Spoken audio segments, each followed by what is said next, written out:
Hey Stampers, Kim from stampingandperfection.com. Welcome to my craft room. I wanted to share with you I've been playing with paper flowers, and I have a ton I bought like an entire package a couple years ago of these coffee filters. Like, I'm talking like a 5,000 year supply. And I have a lot of them left. And we bought one of those single-serve coffee makers, so I never use these. So I have to find something to do with them.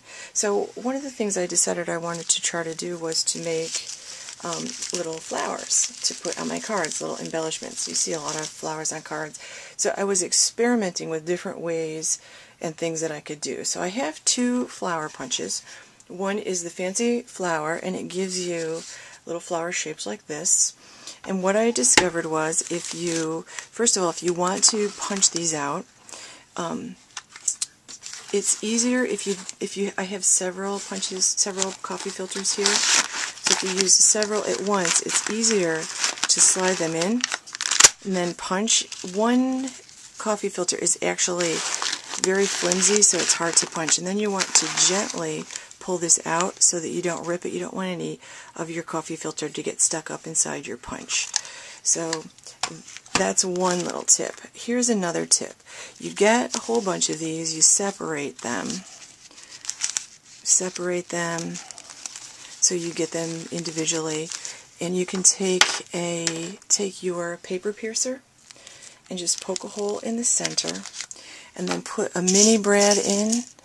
And I'm using yellow just so you can see it. You could use any color that you want. I'm just using yellow so it shows up. So I'm going to poke that through, and imagine that I did that, and I'm going to get this. So then I just kind of gently separated them and tried to turn them so that they were off center, and fold it up a little bit without scrunching it too much, because I wanted to see what it looked like not scrunched. So there's one flower.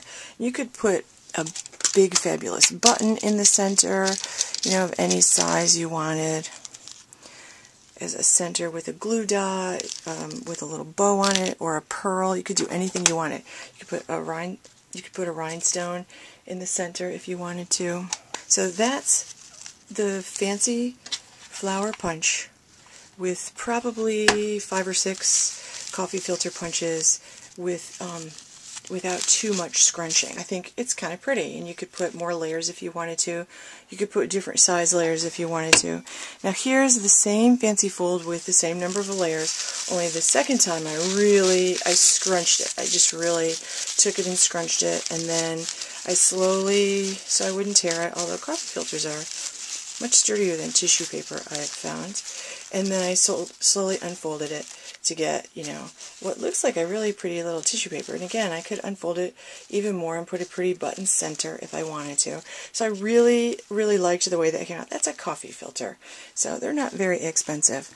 Then I also used the Blossom Punch, because I love, love, love this punch. And I did the same thing. I really liked the scrunched fancy flower, so I scrunched this one. And it just came out so pretty. I didn't even try to unscrunch the center, but you could unscrunch the center and get a really pretty little, put a pretty little center. Then, with the last one, what I did was, since these come out looking like this, can you see that? I took my scissors and I just sliced up each one so that I sliced right along these lines. I just sliced every single one, and it took less layers to give me this really scrunched look, and I liked this very much. I thought that was really pretty.